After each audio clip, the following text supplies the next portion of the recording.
Hi there, it's Tracey, also known as Porch Daydreamer, here in my garage because I'm in the process of doing a little girl meets garage makeover. And I thought you might be interested in this particular project, which is I'm going to be applying some Tic Tac peel and stick tiles back behind my brand new utility sink. I'm doing this because I clean and wash a lot of paint, brushes, and different accessories that I use when I'm painting, and I get splatters all over the wall. And so instead of painting and worrying about that, I thought I'd put something waterproof and budget-friendly up instead. So I'm going to walk through the process that I'm going to use to apply these and see if it's a project you may want to tackle in your home. And we don't need a lot of supplies. One, we need a really sharp utility knife or a box cutter, if you call it that. We're going to need a straight edge ruler.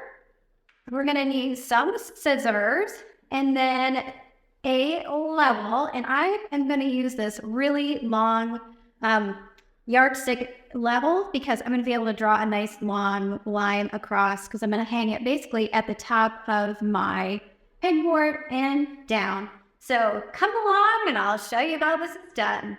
And before we head into class, if you need any help choosing paint colors, please check out my free class linked in the description below, where I teach you how to avoid the four most common mistakes picking out paint colors and how to do it the right way the first time. I'm ready to get started. I've got my seeing eyes on, a pencil, and my nice long level. All I'm going to do is draw a line for myself to follow to start the tiles and work my way down. So you see how easy that was? Just draw a simple line. I'm going to apply the tile just over that line so you won't actually see it on the wall. Tile was found just like this with a cutout and also little sections so you know exactly how to line it back up as you move yourself along. But because I want this to be straight, I am going to use a straight edge, and I'll show you exactly how to do that, to cut off the ends of these tiles. So when they're placed here, see I can't go all the way back in, it'll be flush with the end of the pegboard.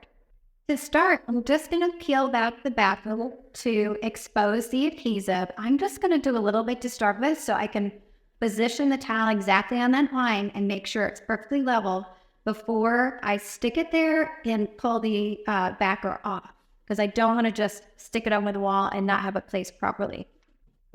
Okay, so you see how I did that? I just stuck this first row lined up with this line, and now I'm going to remove that back and push down as I go to adhere it to the wall, because we don't want to get a lot of air bubbles. Here we go. First line out. That looks good. So you can see what I just had to do there to make sure I didn't get any air bubbles and it was laying down flat. I just quickly picked it up and put it back down.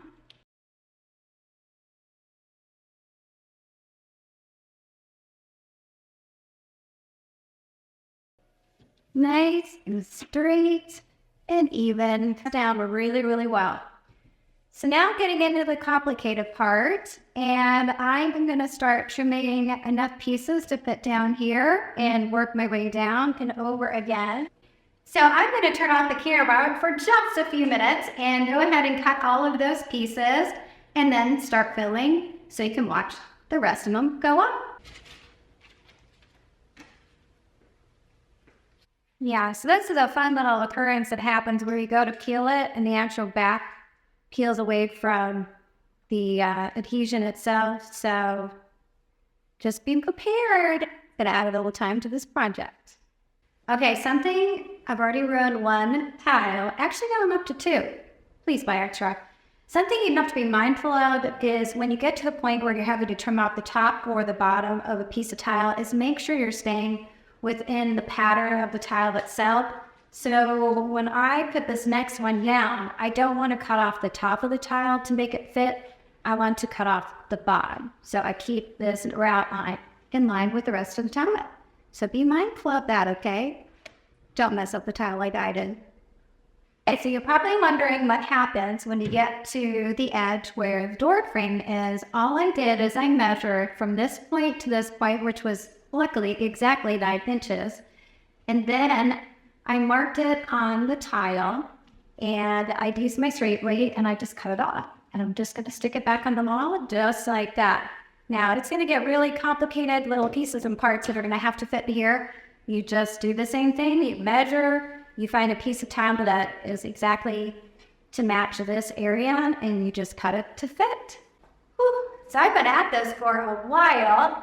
It takes longer than it appears. Frankly, peeling the back off is tough. But one trick that I wanted to share with you that I changed my approach is to take the outlet cover off. And then I just cut out a square that was just above this. I got lucky. It matched up perfectly and making this whole process a whole lot easier. So just wanted to share that trick with you. And seriously, peeling the paper off of the tile has been some of the hardest parts of this project itself. Just make sure you go slowly. You think through what you're doing. And you smooth everything down. So there are no air bubbles. I am in the home stretch. The first part of this whole project was getting around all of these components, getting around the sink, because you do have to do some little cuts. But all I can recommend is if you do have outlets, take off the covers, and it's going to make life so much easier. Now it's just a straight shot down the left-hand side. And I'm going to go ahead and film the rest and put it in fast motion. And so you can get the final ta-da at the end.